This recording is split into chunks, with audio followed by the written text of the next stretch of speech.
Dios lo bendiga. Por favor, pase conmigo a Malaquías en el capítulo 3. Hoy vamos a ver la enseñanza de hoy lleva por título El diezmo en la antigüedad, enseñanza para hoy. Malaquías 3, en el versículo 6, lo que leemos es: porque yo Jehová no cambio. Por esto, hijos de Jacob, no habéis sido consumidos.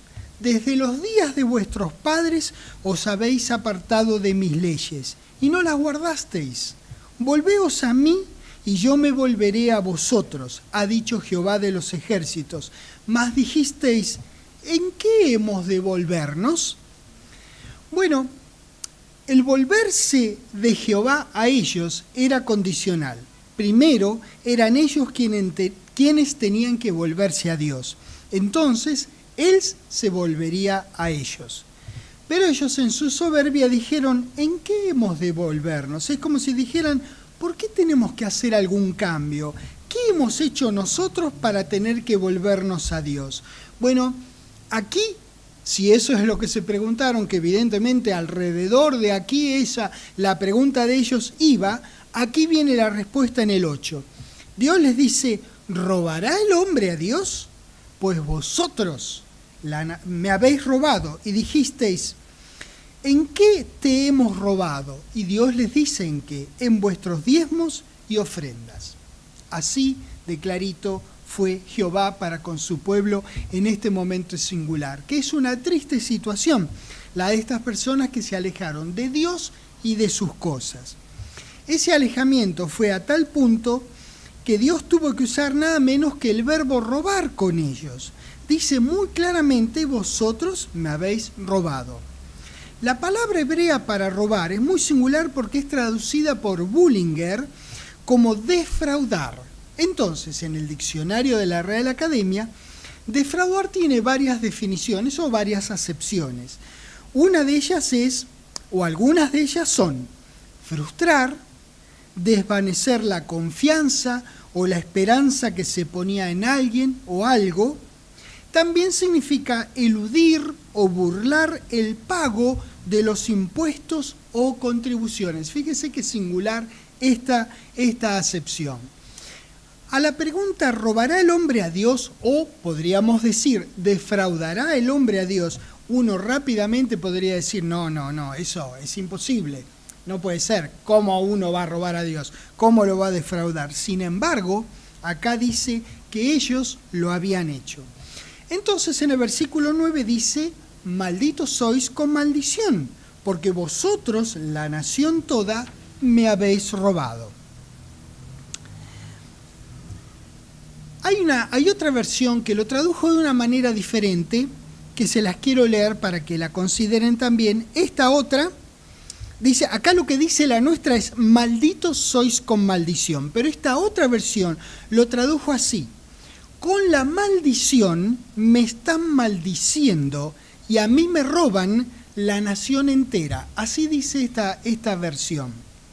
En la Companion Bible, que es un hermoso trabajo que hizo justamente el doctor Bullinger que acabamos de mencionar, él en esa Biblia, que la llama así, que se llamó así, Companion Bible, hay una nota al respecto de este versículo que concuerda justamente con lo que dice esta otra versión que nosotros acabamos de leer. Entonces el doctor Bullinger dice que esta es una de las enmiendas que hicieron los escribas al transcribir el texto. Por eso Bullinger anota que el texto primitivo, es decir, primariamente antes de ser traducido como fue traducido, leería de la siguiente manera: me habéis maldecido con maldición. Es decir, que no es que Jehová les dijo que ellos eran malditos, sino que ellos lo habían maldecido a Dios por no cumplir una responsabilidad de todo santo de Israel, que era reconocer la provisión de Dios mediante una ofrenda. Bueno, así queda este versículo que es llamativo por lo que dice, ¿robará el hombre a Dios? Esto era un verdadero problema. ¿Cómo entonces, cómo se podría solucionar? Porque evidentemente acá hay un problema. Le estaban robando a Dios en la opinión de Dios. Entonces, ¿cómo se le daba solución y cuáles serían los beneficios de solucionar esto que le estaban robando a Dios? Lo dice a partir del versículo 10. Dice, traed todos los diezmos al alfolí y haya alimento en mi casa. Y probadme ahora en esto, dice Jehová de los ejércitos, si no os abriré las ventanas de los cielos y derramaré sobre vosotros bendición hasta que sobreabunde. El 11 dice, fíjense, ya les dijimos, ya acá dice cómo solucionarlo, ahora está diciendo cuáles son los beneficios de solucionar este robo o esta defraudación. El 11 dice, reprenderé también como beneficio añadido por vosotros al devorador, y no os destruirá el fruto de la tierra, ni vuestra vida en el campo será estéril, dice Jehová de los ejércitos. 12. Mire esta bendición, que es singular, la número 12, versículo 12, perdón. Y todas las naciones os dirán bienaventurados. ¿Por qué? Porque seréis tierra deseable, dice Jehová de los ejércitos. Hermoso. Hermosos registros de la palabra de Dios, son unos 6 versículos, fíjese, plantea el problema, plantea lo que ellos le respondieron a Dios y plantea la solución y los beneficios de solucionarlo. En el versículo 6 nosotros leímos lo siguiente, dice, porque yo Jehová no cambio. Así empieza el versículo 6. Entonces, si Jehová no cambia, ¿por qué pensar que cambia su ley de la prosperidad y su deseo de que haya ofrenda y que ésta sea voluntaria y espontánea, nacida de un corazón generoso? Damas y caballeros, esto no ha cambiado. Este es un registro muy anterior al día de Pentecostés, muy anterior, varios siglos antes del día de Pentecostés. Y se muestra como un principio inalterable que no está restringido al Antiguo Testamento. Dios los confrontó a ellos porque se habían apartado de Él y por consiguiente se apartaron de todo lo que lo representa a Él y lo que le agrada a Él, que son las leyes que Él instituyó para bien de todos los seres humanos y, por supuesto, cómo no, para bien de todos los suyos. Sin embargo, ellos estaban convencidos de que estaban haciendo lo correcto. Por eso el versículo en donde dice que ellos mismos le preguntaron a Dios, ¿en qué hemos de volvernos? ¿Qué tenemos que corregir? ¿Qué estamos haciendo mal? Dios les dijo entonces que lo habían robado a Él en 2 cosas, en los diezmos y en las ofrendas. Se llama el diezmo es el 10%, y la palabra para ofrendas en realidad significa ofrenda elevada, porque tomaban lo que ofrendaban y el sacerdote simplemente lo elevaba así como diciendo, mirá Dios, esto te es dedicado a vos. Con ese respeto a Dios desde abajo lo elevaban hacia arriba. Eso quiere decir diezmos y ofrendas. En estas 2 cosas ellos lo habían defraudado a Dios. Deuteronomio 20, dejen un dedito aquí en Malaquías 3, y vamos a Deuteronomio 26, el último de los libros de Moisés, el 5.º libro de la Biblia. La ley registraba el destino del dar del pueblo de Israel. También eso para nosotros es una enseñanza muy útil. Deuteronomio 26, en el versículo 12, dice, cuando acabes de diezmar todo el diezmo de tus frutos en el año 3, el año del diezmo, recuerden, el año del diezmo, cuando acabes de diezmar, fíjense lo que estamos por leer, darás también. Tenían que dar el diezmo, una vez que acaben de dar el diezmo, darás también. El dar no se acababa en el 10%. Al levita, al extranjero, al huérfano y a la viuda comerán de tus aldeas en tus aldeas y se saciarán.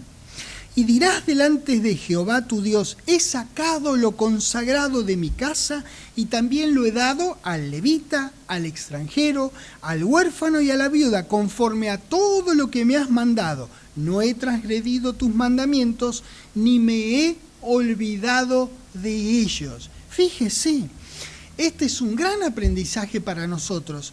Primero lo que corresponde a Dios. Dios primero en todo. Luego, una vez que diezmaran lo consagrado a Jehová, también tenían la siguiente responsabilidad, pero la primera era Dios. Luego, el levita, el extranjero, el huérfano y la viuda. Dios primero en todo. Ageo, yendo hacia el Nuevo Testamento, Ageo son 3 libros antes de que termine el Antiguo Testamento. Es de atrás para adelante, es Mateo, Malaquías, Zacarías y Ageo. Así que ahí nomás cerquita del Nuevo Testamento. Ageo, capítulo 2. Acá dice, este es Jehová quien habla, y lo que dice es lo siguiente: mía es la plata y mío es el oro, dice Jehová de los ejércitos. Listo, ya está. La plata es de él, el oro es de él. Esto es lo que piensa lo que piensa Dios de todo lo que hay en la tierra. Es de él, a la larga. Póngase a pensar, ¿quién hizo la tierra? ¿Quién puso todas las cosas en la tierra? Sino nuestro querido Dios. Bueno, esto es lo que Dios dice, pero además, singularmente, hay otros grandes hombres que lo reconocieron en las Escrituras también. Y quiero que veamos un pequeñísimo ejemplo de esto. Vamos primero a Primera de Crónicas 29.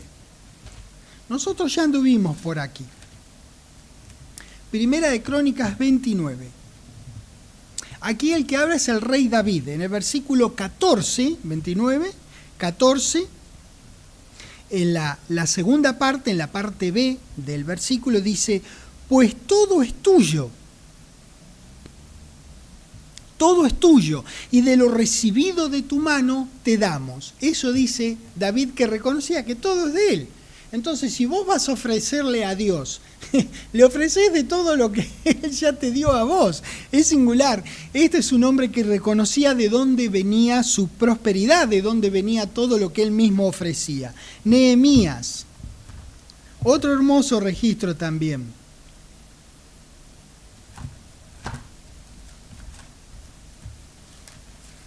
Nehemías, capítulo 9, en el versículo 6 dice, tú solo eres Jehová, tú hiciste los cielos y los cielos de los cielos con todo su ejército, la tierra y todo lo que está en ella. Dios lo hizo, todo lo que está en ella, los mares, todo lo que hay en ellos. Y tú, además, como si eso hubiese sido poco, fíjate lo que dice, tú vivificas todas estas cosas y los ejércitos de los cielos te adoran. ¿Cómo no adorarlo a nuestro querido Dios?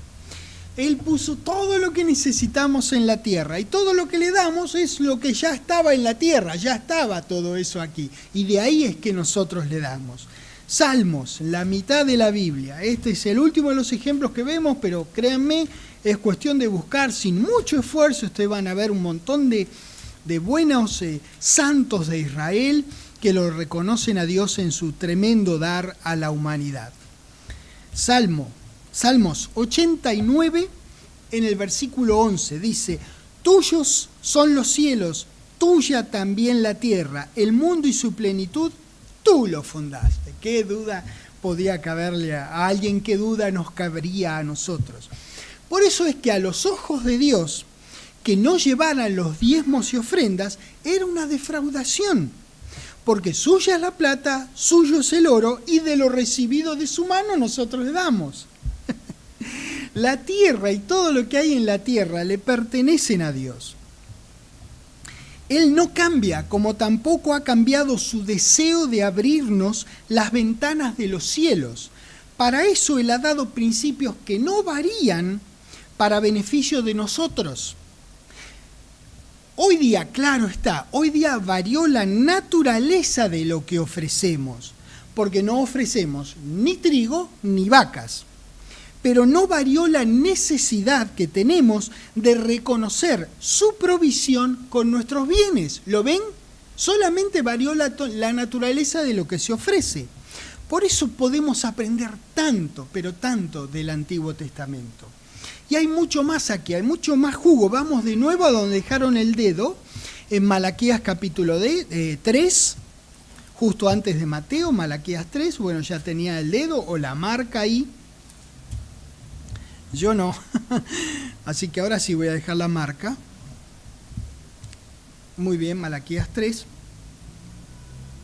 Hay mucho más jugo, hay mucho más tela para cortar acá. Recordemos lo que dice el versículo 10. Dice, traed todos los diezmos al alfolí y haya alimento en mi casa, y probadme ahora en esto, dice Jehová de los ejércitos, si no os abriré las ventanas de los cielos y derramaré sobre vosotros bendición hasta que sobreabunde. Bueno, el Antiguo Testamento, todos concuerdan que fue originalmente escrito en arameo. En hebreo. Dije esto, pero ahora verán por qué me confundí. En realidad fue escrito en hebreo, pero algunas partes, algunos eruditos piensan y concuerdan entre ellos, que algunas partes fueron escritas en arameo. Muy bien.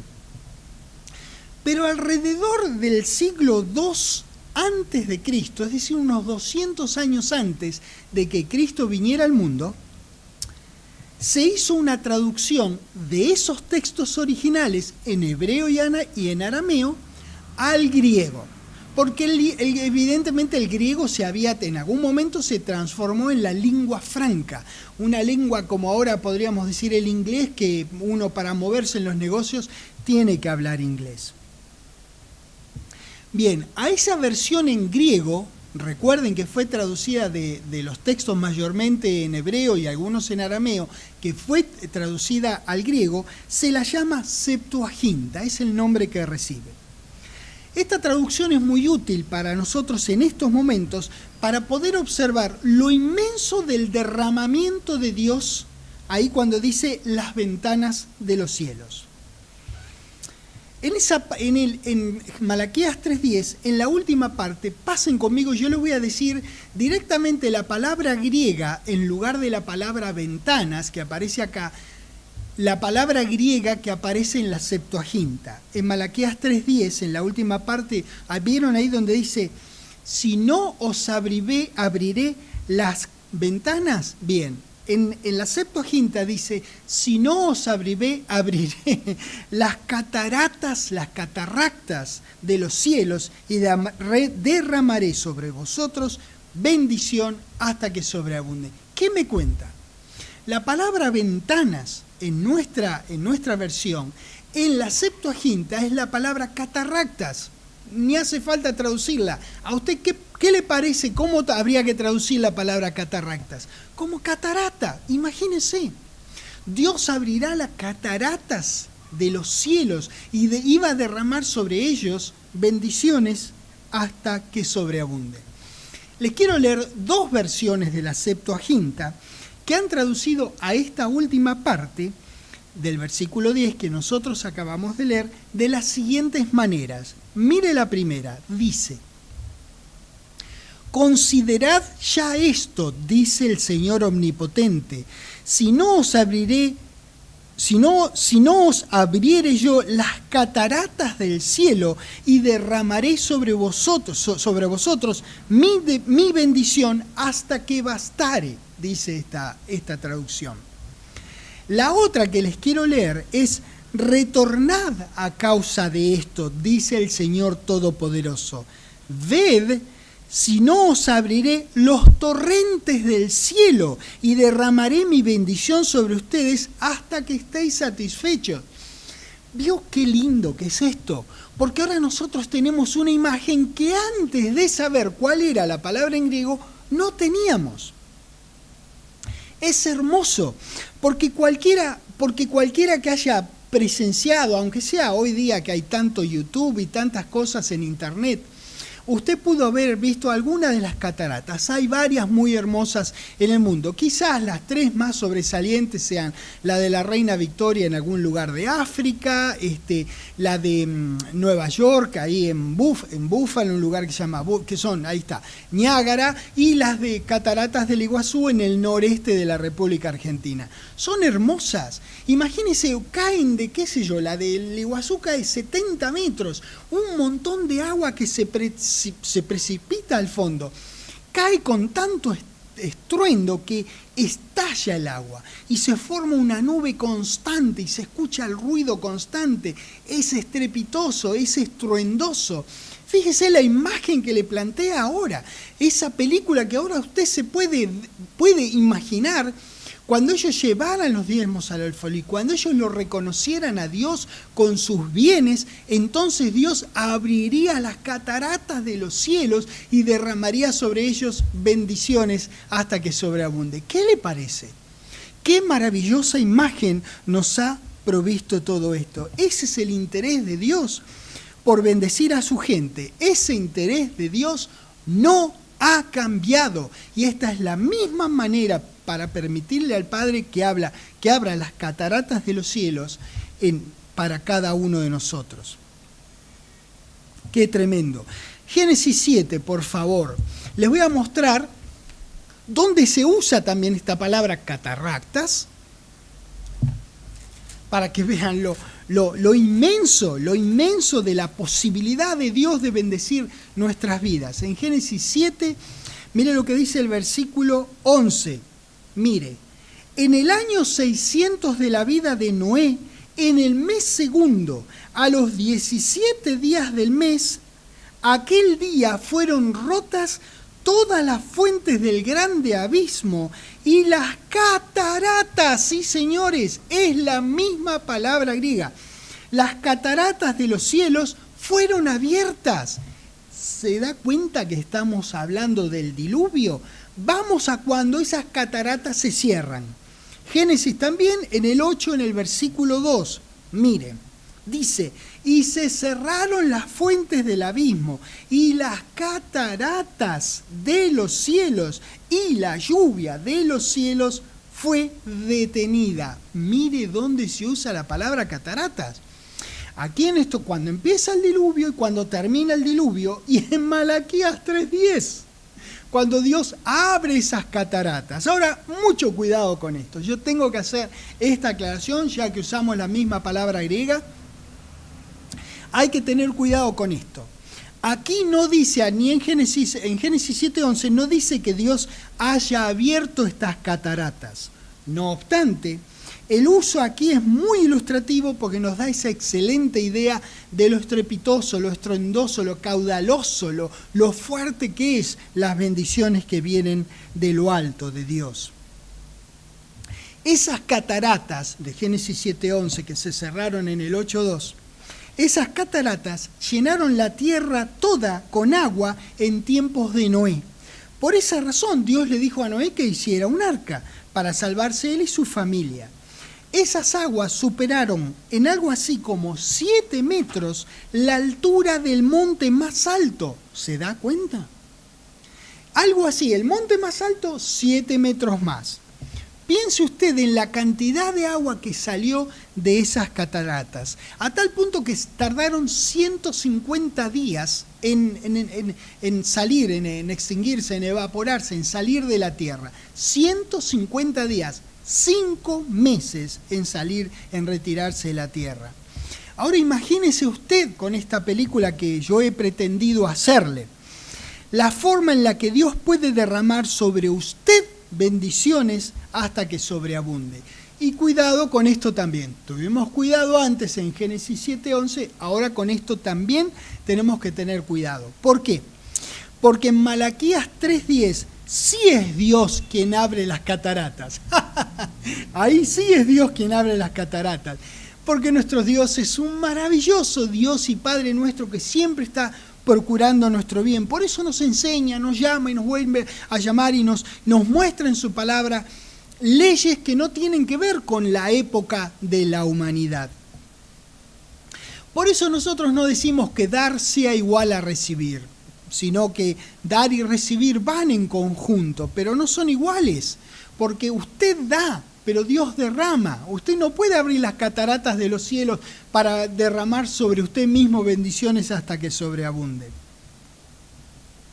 Quiero leerles ahora otras 2 versiones de todo el versículo 10 de Malaquías 3.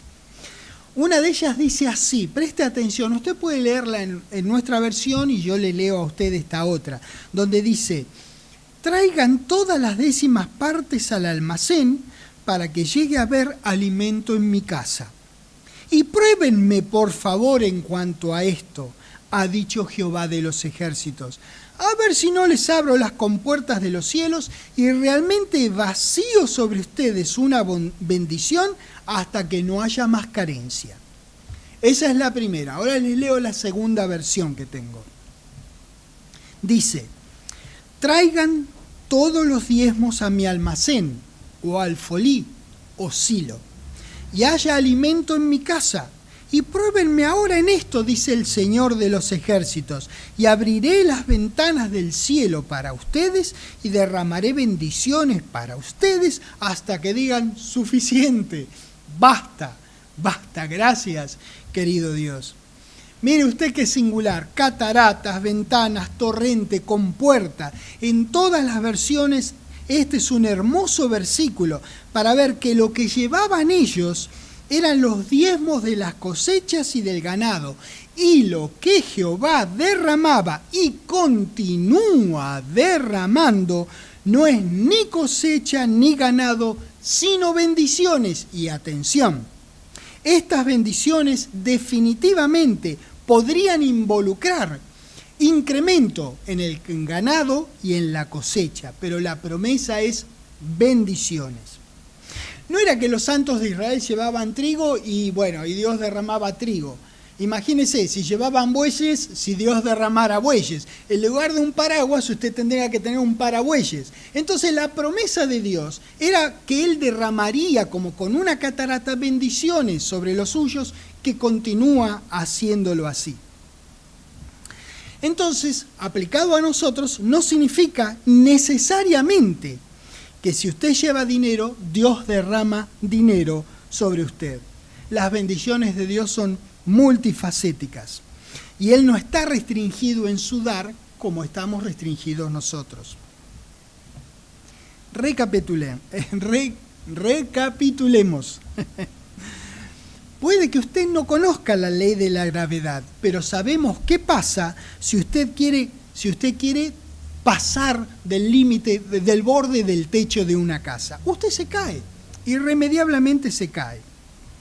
Porque la ley de la gravedad es una ley de la naturaleza, y ya sea que uno la conozca o no, o conociéndola no la crea, de todos modos la ley se va a cumplir dadas las condiciones de la ley. Dar y recibir es una ley. Dios no cambia sus leyes que son de origen espiritual. Para la naturaleza y la humanidad tampoco lo hacen. Muy bien. Por favor, ahora pasen a Génesis capítulo 14.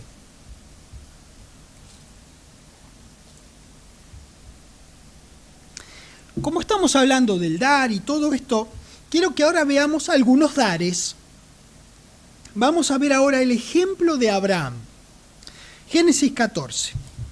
En el versículo 14 dice que Abraham oyó que su pariente, refiriéndose a Lot, estaba prisionero y armó a sus criados, los nacidos en su casa, 318, y los siguió hasta Dan. Y cayó sobre ellos de noche, él y sus siervos, y les atacó, y les fue siguiendo hasta Oba, al norte de Damasco.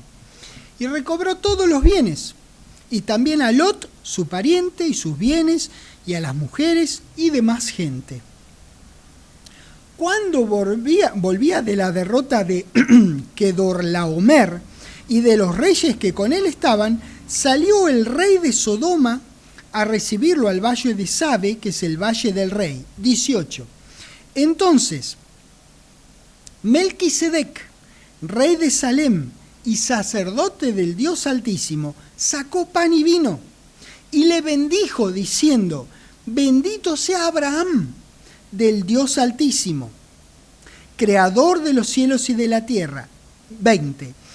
Y bendito sea Dios Altísimo, que entregó tus enemigos en tu mano, y le dio a Abraham los diezmos de todo. Fíjese lo que hizo Abraham.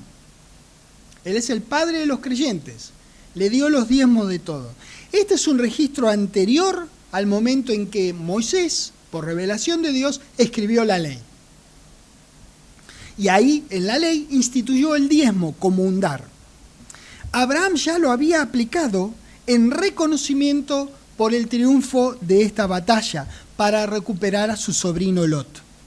Así que vean, Caín, Abel, Noé, Abraham y Jacob ofrendaron aún antes de haber sido institucionalizado el diezmo en la ley de Moisés. No necesitaron que alguien les diga que tenían que hacerlo. Lo hicieron, simplemente ofrendaron voluntariamente, espontáneamente, con un corazón generoso. Bueno, excepto en el caso de Caín. Pero en todo caso, sí ofrendaron espontáneamente sin nadie que haya registro, alguien, Dios, por ejemplo, que les haya dicho que tuvieran que dar. El ejemplo de Abraham que vimos recién y el de Jacob que vamos a ver en un ratito más, marcan un porcentaje definido, diezmo, el 10%. De todos modos, el hecho singular aquí, lo importante, lo que nosotros necesitamos destacar, es que dieron sin que hubiera nadie que les dijera que tenían que dar. Ellos lo hicieron espontáneamente. Evidentemente, el diezmo debió haber sido una proporción adecuada y aprobada a los ojos de Dios para que Él incluyera justamente ese porcentaje en la ley para prosperidad de su gente de aquellos tiempos muy anteriores a Pentecostés del siglo I. Génesis 8, por favor.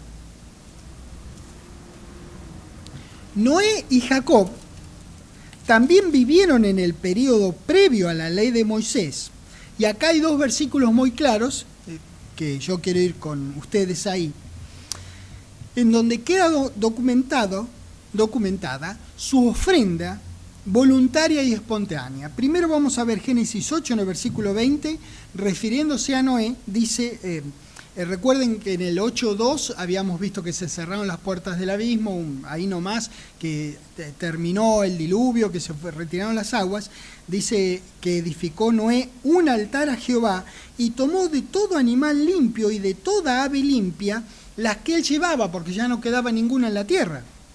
Y de toda ave limpia, y ofreció holocausto en el altar. Ahí ofreció de los animales que había llevado él previamente en el arca, una vez que se retiraron las aguas. Vamos más adelante en Hechos 28, vamos a ver el ejemplo de Jacob, que es el que les dije que íbamos a ver. Quise decir Génesis 28, ¿no? Génesis 28. En el versículo 20 dice: E hizo Jacob voto diciendo: si fuere Dios conmigo, y me guardare en este viaje en que voy, y me diere para comer, y me diere pan para comer, y vestido para vestir, y si volviere en paz a casa de mi padre, Jehová será mi Dios. 22. Y esta piedra que he puesto por señal será casa de Dios, y de todo lo que me dieres, el diezmo apartaré para ti. Una vez más, esto ocurrió antes de que Moisés tocara siquiera el tema del diezmo. Ahora sí, quiero que vayamos brevemente a un registro de la ley de Moisés. Pero recordemos estas cosas que son anteriores a la ley. Números 18.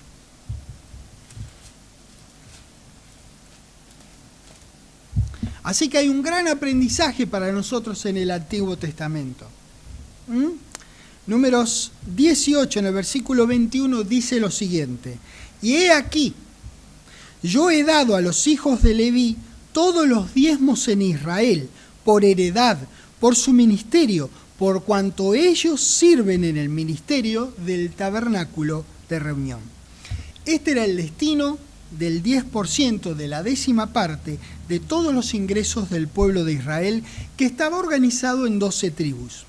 Una de ellas, la de Leví, tenía a su cargo las responsabilidades del sacerdocio. Esa era la razón por la que no recibieron heredad cuando Josué repartió la tierra. Les dio una porción a cada uno, pero Leví tenía su heredad en Jehová. Esa era su heredad, ese era, digamos, su lote, esa era su responsabilidad. Esa fue la razón. Ellos tenían los privilegios del sacerdocio, se ocupaban del tabernáculo, desarrollaban funciones judiciales, enseñaban el diezmo y lo recibían de la gente del pueblo. Levítico, por favor, 27.